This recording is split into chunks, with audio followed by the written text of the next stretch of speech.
Cette émission est une présentation du groupe JD de Bois-Châtel. Mesdames, Messieurs, bienvenue à Point de vue. Cette semaine, on va parler de la légalisation de la marijuana, également des facultés affaiblies par l'alcool.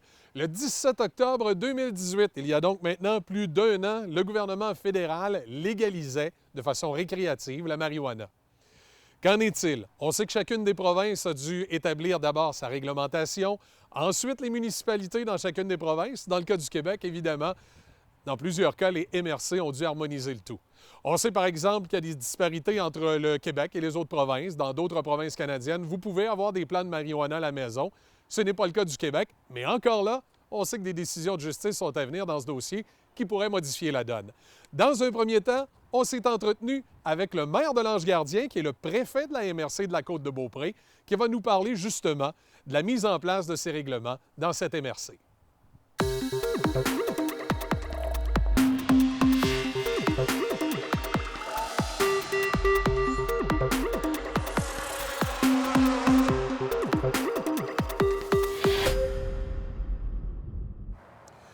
Monsieur Lefrançois, comment ça s'est passé, la réglementation à l'arrivée de la légalisation du cannabis sur la Côte-de-Beaupré? Je vous dirais que ça a bien été parce qu'on a adopté une réglementation qui était sensiblement la même que la loi de l'anti-tabac. Donc, ce qu'on a fait via nos associations, la Fédération québécoise des municipalités, l'Union des municipalités, eux nous donnent un modèle de réglementation adapté à notre réglementation existante. Donc, pour ça, chacune des municipalités avait le devoir d'ajuster la réglementation de cette façon-là. Est-ce que la réglementation, on peut dire qu'elle est harmonisée sur la Côte-de-Beaupré? Est-ce que c'est une réglementation similaire pour l'ensemble de la MRC ou il y a vraiment des différences entre chaque ville? S'il y a des différences, c'est minime là, concernant des endroits spécifiques, mais je ne crois pas parce que c'est vraiment une réglementation au sens large qui interdit à des endroits spécifiques de chacune des municipalités. Donc, c'est sensiblement la même réglementation pareille.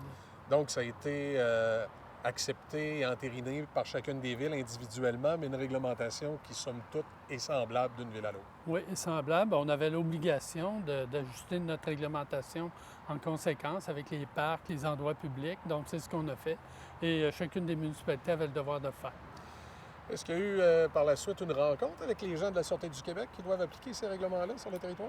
On avait déjà eu des rencontres, des pré-rencontres avec la Sûreté du Québec pour nous expliquer le déroulement, comment ils allaient procéder et la surveillance. Puis, c'est en place maintenant. On ne voit pas de problématique majeure pour l'instant. On comprend que l'adaptation se fait graduellement partout, dans chacune des localités. Donc, pour l'instant, ça semble bien se dérouler. Présentement, cette réglementation-là, est-ce qu'elle permet de fumer, par exemple, dans les parcs publics? Est-ce qu'on a certains éléments? Non, chez nous, les parcs, c'est interdit dans les parcs publics, partout. Dans les places publiques, c'est interdit. Donc, c'est la particularité des règlements de chacune des places. Si une municipalité désire que ça soit permis dans un endroit spécifique, va devoir le modifier à son règlement. Est-ce qu'on a un endroit pour chacune des municipalités où ces règlements-là sont disponibles pour le citoyen qui se pose la question peut si rapidement avoir accès à l'information? Oui, via le site Internet de chacune des municipalités. Les règlements sont disponibles pour tous les règlements, donc c'est possible d'avoir accès. Comme vous disiez, il n'y a pas eu de problématique majeure de relier à ça. Est-ce qu'on a des données? Est-ce qu'il y a une augmentation des amendes ou est-ce qu'on n'a pas de données particulières présentement reliées à ça? Non, pour l'instant, on n'a pas de statistiques comme telles. C'est assez récent, hein? On parle de quelques mois, donc on va voir comment ça va aller dans l'avenir, mais pour l'instant, rien de majeur, en tout cas qui est porté à mon attention. Et il n'y a pas eu de problématique, comme vous disiez, entre les villes pour s'entendre rapidement sur la façon de faire? Non, on avait vraiment, comme je vous disais, l'obligation de le faire et chacun y va avec le modèle qu'on avait déjà eu. Donc, c'est sensiblement le même, puis ça va être partout, je pense, à la grandeur de la province. Bien, merci beaucoup, M. François. Ça me fait plaisir.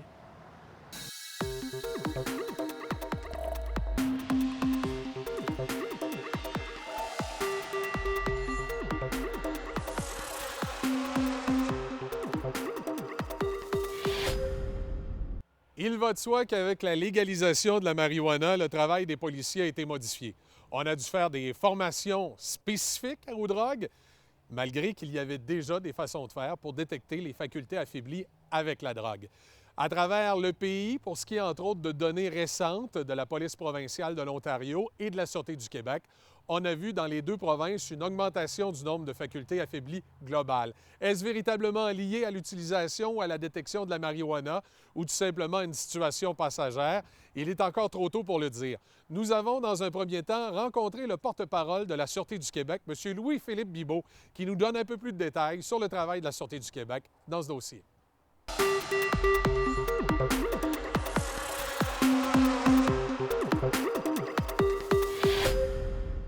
Monsieur Bibeau, la légalisation de la marijuana, qu'est-ce que ça l'a amené concrètement comme changement pour les services de police?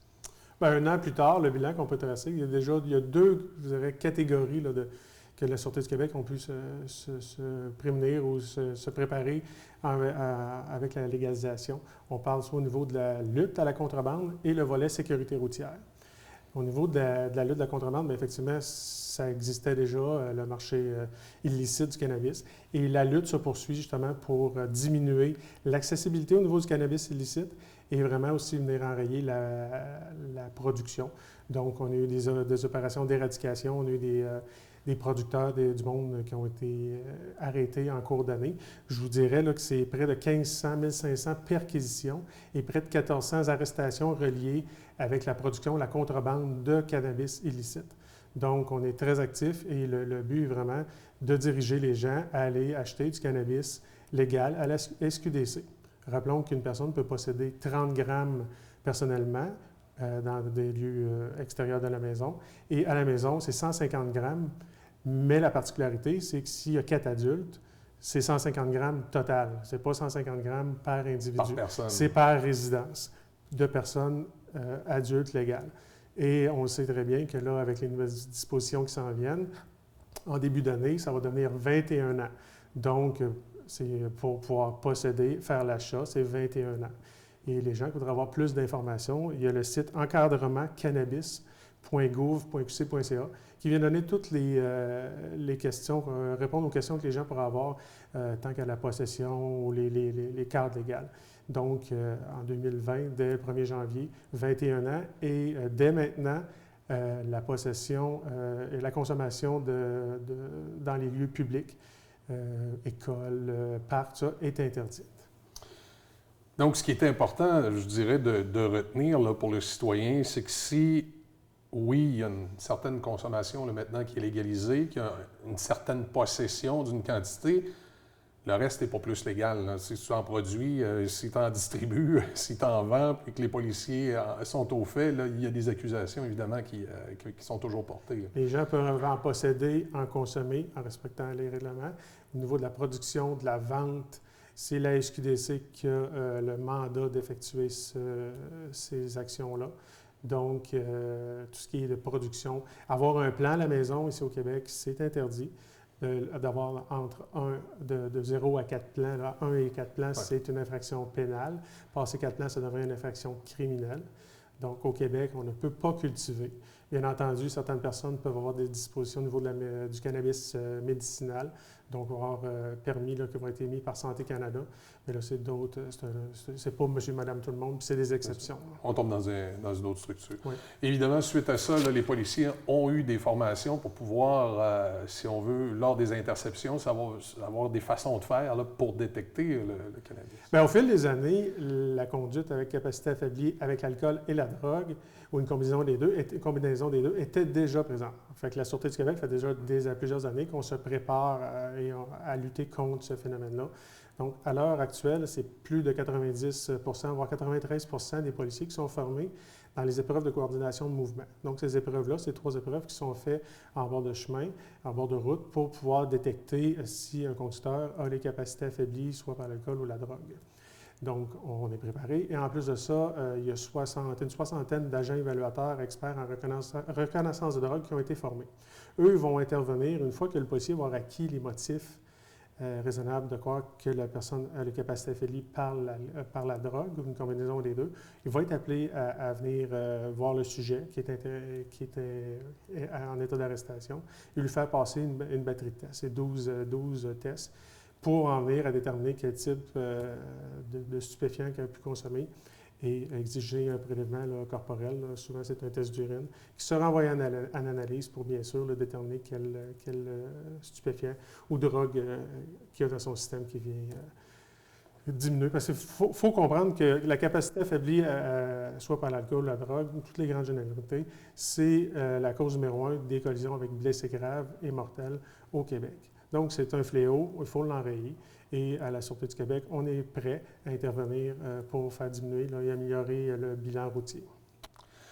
M. Bibeau, est-ce qu'on a un peu de statistiques là, sur justement maintenant, un an plus tard, au niveau du cannabis? Oui, effectivement. Le portrait qu'on peut tracer, c'est une hausse de tests, de dépistage qui sont faits par les agents évaluateurs. Ça, au niveau de la province, c'est 35 de plus de dossiers, de cas qui ont été faits. On est passé de 421 évaluations cette année, qui était 310 en 2018. Et pour la région capitale nationale, Chaudière-Appalaches, c'est du simple au double au nombre de cas. On est passé de 54 à près de 113 cas. Puis la particularité, c'est que dans ces dossiers-là, le cannabis est présent dans 54 Donc, c'est la drogue qui est la plus représentée dans les dossiers de capacité affaiblie. Donc, est-ce qu'on peut tracer un lien avec la légalisation? La drogue est plus accessible. C'est sûr qu'on a plus de policiers prêts à intervenir, mais oui, on peut dénoter une hausse au niveau là, de la présence du cannabis et du nombre de dossiers là, qui a été ouvert, le nombre d'arrestations procédées par nos policiers là, sur le territoire. M. Bibeau, merci beaucoup. Merci.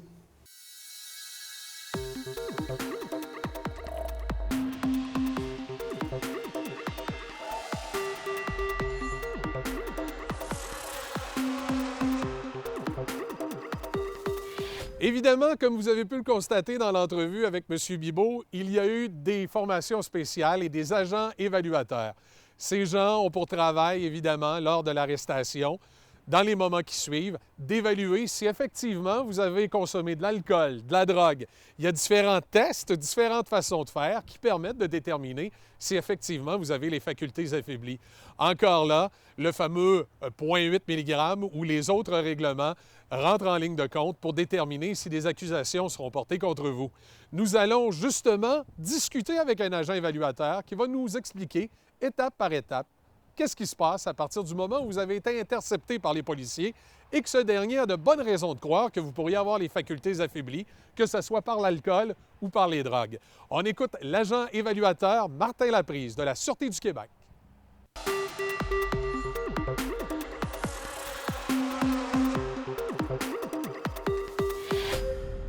Agent Laprise, demain matin, je suis sur la route. Et tout à coup, il y a des lumières de voitures de police qui apparaissent derrière moi. On m'arrête, le policier s'en vient. Il y a de bonnes raisons de croire que je pourrais avoir des facultés affaiblies. Qu'est-ce qui se passe à partir de là? À partir de ce moment-là, le policier va s'approcher de votre fenêtre. Ouais. Il va vous interpeller.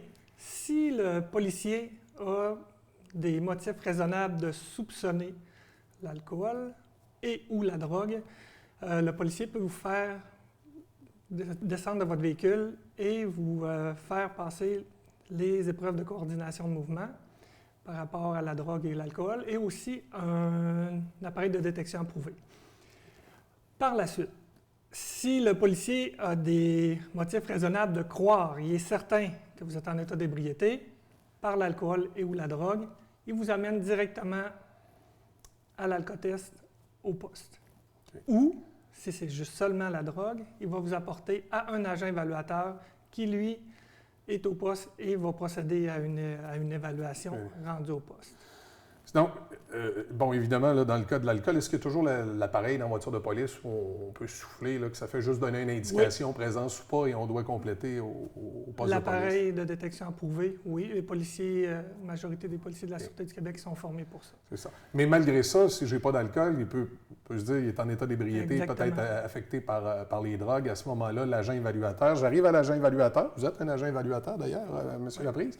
Et là, vous faites quoi avec moi? J'arrive au poste de police et là, vous devez évaluer si effectivement j'ai pris des substances illicites, on va dire ça comme ça. Le policier m'appelle, je suis en devoir ou je suis chez moi, je m'en viens au poste, je débute l'évaluation. L'évaluation, ça va être une évaluation qui va être faite en 12 étapes. La première étape, quand le policier arrive, moi, je vais rencontrer le sujet. Immédiatement, je vérifie s'il n'y a pas une présence d'alcool. Des fois, sur le chemin, sur la route, l'odeur, différents types d'alcool donnent pas beaucoup d'odeur. Et aussi le temps que l'alcool fasse effet dans le sang, parce que si je viens tout juste de consommer, la réponse des appareils sur le coup, lorsqu'on m'arrête dans la rue, ne sera pas nécessairement la même chose quand je vais arriver au poste de police par la suite. Ça dépend des délais. On sait que la Sûreté du Québec a un très grand territoire, donc dépendamment des places, des fois, ça peut être un petit peu plus long. Exact. Une fois l'alcool éliminé, que je m'assure qu'il n'y a pas d'alcool dans l'organisme, que ce n'est pas l'alcool qui joue sur les effets de l'individu que j'ai en avant de moi, là, je rencontre le policier. À ce moment-là, c'est la rencontre avec le policier qui a procédé à l'arrestation. Moi, souvent, régulièrement, je ne suis pas sur le terrain avec le policier. Donc, lui, il va me transférer ses motifs. Il va m'expliquer c'est quoi qui est arrivé dans le chemin pour, justement, être rendu à me l'amener à moi. Est-ce que lui a fait passer les épreuves de coordination dans le chemin? Est-ce qu'il y en avait assez? Il y a eu les motifs pour m'apporter l'individu qui est en état d'arrestation. Une fois ça, moi, après ça, là, je vais rencontrer, je débute mon évaluation avec le sujet même, je vais le rencontrer. On appelle ça l'étape de l'examen préliminaire. Je vais vérifier l'état physique de l'individu, je vais lui poser des questions, je vais m'assurer de sa santé aussi, qu'il est en bonne santé pour faire l'évaluation avec moi. Puis en même temps, bien, je note mes premières observations que je vois devant l'individu, dépendamment de la catégorie de drogue qu'il a consommée. Vu qu'il dépendamment des catégories, l'individu... Les symptômes peuvent changer un petit peu d'une drogue à l'autre. Beaucoup, okay. Exactement. Je présume des comportementales, parfois, des fois, une nervosité, une façon de oui, exactement. Une nervosité, ça peut être des tics, ça peut être des personnes qui vont s'endormir devant nous. Tu sais, déjà là, à cette étape-là, on va le remarquer. Tu sais, nous, on prend beaucoup de notes, puis on fait un très long rapport par la suite. Donc, à la fin de l'examen préliminaire, bien, il va y avoir une prise de pouls. Durant l'évaluation, je vais prendre 3 fois le pouls de la personne. Comme vous dites aussi, la personne peut être nerveuse au début, c'est pour ça qu'on le prend au début, pas mal au milieu, puis vers la fin de l'évaluation. Après ça, on débute avec l'examen des yeux. L'examen des yeux, alors, je vais vérifier le nystagmus du regard horizontal. Par la suite, je vais vérifier vertical. Je vais vérifier s'il y a une absence de convergence. On fait un examen approfondi des yeux parce que les yeux, dans notre évaluation, nous parlent beaucoup, dépendamment des catégories de drogue que vous avez prises. On y va aussi par la suite avec un examen d'attention divisée. On va faire passer des tests psychophysiques, dont l'épreuve du Rumber modifié. La personne va être devant nous, on lui fait faire ce test-là. Le test marcher se retourner, qui se retrouve dans les épreuves de coordination de mouvement. Le test se tenir sur un pied également. Le test, l'épreuve douanée. Qu'on fait, c'est l'espèce de choses qu'on voit parfois. Là, oui, exactement. Puis dans tous ces tests-là, les tests d'attention divisée, le policier, agent évaluateur, fait une démonstration. Nous, on n'est pas là pour attraper personne, on est là pour acquérir des indices que la personne a les capacités de conduire affaiblies. Donc, on fait des démonstrations à chaque fois pour que ce soit clair et précis pour que l'individu comprenne. Donc, donc vous montrez à l'individu ce qu'il a à faire, finalement. Exactement. Toutes les fois, on lui demande, on lui fait des démonstrations dans chaque épreuve. Par la suite, on y va plus avec on continue avec la 6e étape, les signes vitaux. Dans les signes vitaux, on va prendre la tension artérielle, le pouls, la température. On reprend le pouls. On va vérifier aussi, là, c'est ça, la tension artérielle pour voir, encore là, comme dépendamment des catégories de drogue, il y en a qui vont avoir une tension élevée, le pouls va être élevé, d'autres, le pouls va être bas, la tension va être basse. Donc, on fait ça. Par la suite, on va dans la chambre noire. Dans la chambre noire, tantôt, je vous disais que les yeux, pour nous, c'était important. Ouais. C'était une bonne partie de notre évaluation. Bien, on va vérifier la dimension des pupilles. Avec un pupillomètre, on va vérifier les lumières dans la chambre noire, puis aussi l'examen des cavités. On va vérifier à l'intérieur pour la bouche et du nez, pour voir si des fois il y aurait des résidus. Des résidus de drogue ou... Exactement. Qui pourraient être présents. Puis, 8e, on y va avec l'examen du tonus musculaire. On vérifie là, le tonus musculaire de la personne. On vérifie s'il y a des sites d'injection aussi. On sait qu'il y a des drogues qui se consomment par intraveineuse. Ouais, et là, à ce moment-là, on va voir les marques. Bien, ça aussi, puis ça peut nous donner beaucoup d'indices justement aussi sur la catégorie de drogue à déterminer. On y va avec la déclaration du sujet. On fait comme une rencontre avec le sujet, un peu un interrogatoire, mais on va lui poser quelques questions. Encore là, on lui rappelle ses droits avant de...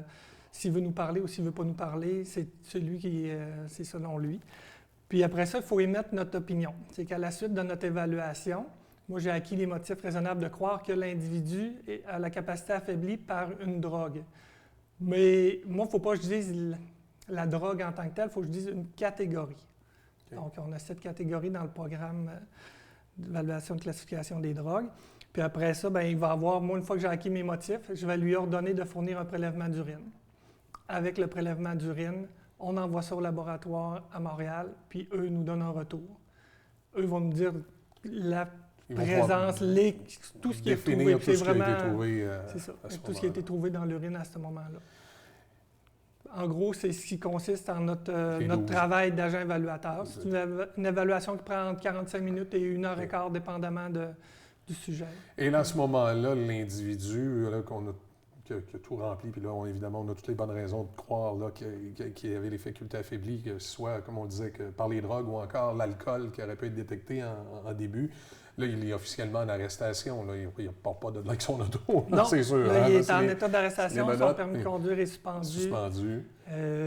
Véhicule à la fourrière, si tel est le cas. Exactement. Puis, on va lui signifier les résultats quand on va les recevoir. Après ça, le laboratoire nous renvoie le résultat d'analyse. Si les résultats corroborent, généralement avec l'opinion de l'agent évaluateur, on porte des accusations. On envoie le dossier au procureur, puis le procureur porte des accusations. Puis là, c'est tout le cheminement standard qu'on connaît pour l'individu qui perd son permis de conduire, se retrouve en cours, doit se défendre, et le processus judiciaire est en marche, comme on dit. Exactement. Bien, je vous remercie beaucoup, agent Labrise. Ça fait plaisir. Et, en espérant jamais avoir à se croiser dans une évaluation.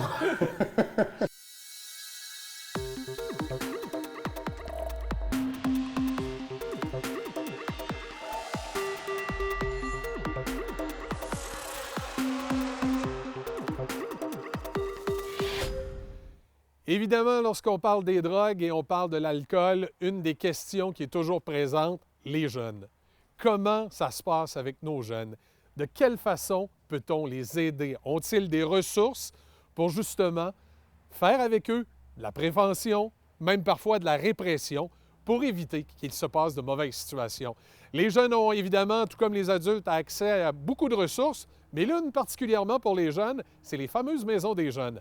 La Maison des jeunes de Bois-Châtel a une façon toute particulière de travailler dans cette situation-là avec les jeunes qui ont des problèmes d'alcool ou des problèmes de drogue. On est allé rencontrer la coordonnatrice de la Maison des jeunes de Bois-Châtel, Mme Marie Pelletier.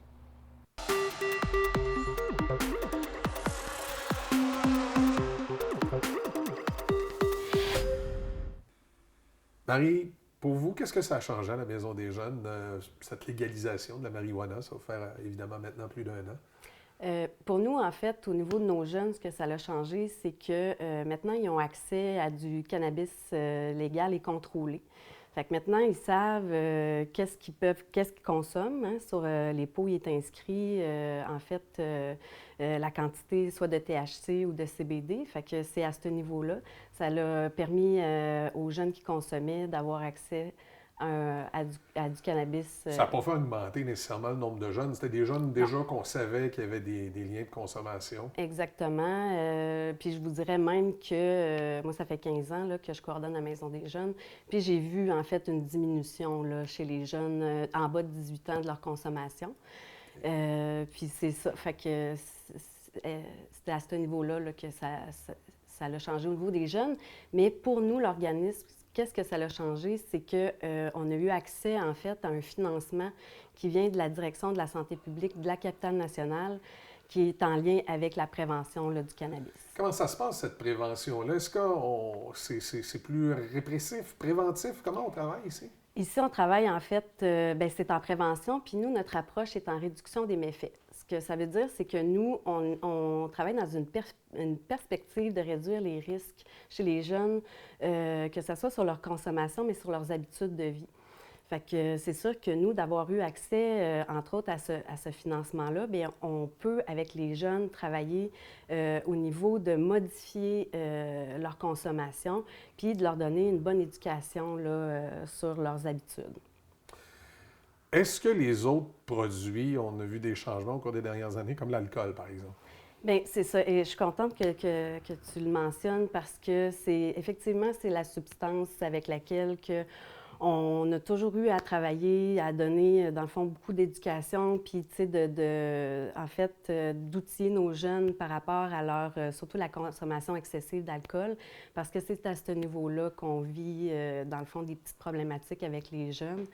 Puis c'est sûr que rendu au cégep, là, on se rend compte que, soit par les initiations ou, dans le fond, ils ont l'âge d'aller dans les bars. Alors, c'est à Il y a ce comme des niveau-là. conditions là, qui peuvent favoriser. Là, c'est là qu'il faut faire une certaine prévention. De faire Exactement. comprendre aux jeunes qu'ils doivent surveiller sa consommation d'alcool et de ne pas en abuser. Évidemment. Exactement, puis ça a des répercussions. Puis on a remarqué aussi que les jeunes qui étaient en état de consommation sur l'alcool, des fois adoptaient des comportements qui étaient plus à risque, là. Est-ce que ces sommes d'argent-là, maintenant, qui peuvent être mis dans les maisons des jeunes, vous permet là, justement d'adapter plus de ressources pour les jeunes, outre, oui, la prévention, mais les ressources également? Bien, ce qui est intéressant avec ce financement-là, puis depuis la légalisation, c'est que là, on s'est arrimé aussi avec les chercheurs de la direction de la santé publique, puis ça nous permet, dans le fond, de colliger nos infos ensemble pour être capable, justement, de mettre en place les bons services pour être capable, justement, d'interagir dans la vie des jeunes, dans leur quotidien. Comme nous, ça nous permet de créer des liens de confiance avec ces jeunes-là, puis d'avoir accès justement à leurs habitudes de consommation, puis que les jeunes aient confiance justement de nous confier là, ce qu'ils vivent, puis d'aller plus loin, puis de vouloir, dans le fond, améliorer soit leur dépendance ou leur consommation.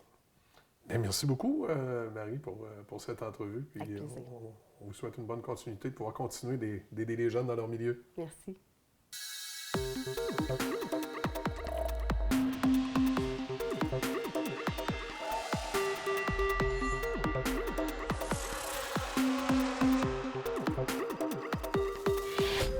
Ce qu'il faut retenir 1 an plus tard, après la légalisation de la marijuana, c'est que plusieurs lois et règlements vont encore changer au cours des prochains mois, des prochaines semaines.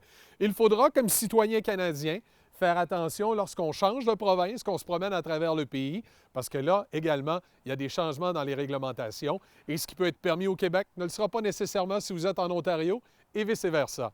On devra également prendre conscience qu'on ne pourra pas enrayer les problématiques d'alcool ou les problématiques de drogue dans notre société. Il y aura toujours des gens qui auront des problématiques à ce niveau. Par contre, il est important qu'autant le milieu policier, que le gouvernement, que les différents intervenants se concertent pour permettre de minimiser les effets négatifs de l'utilisation de la drogue ou de la consommation d'alcool. C'était Point de vue. Merci et passez une belle semaine.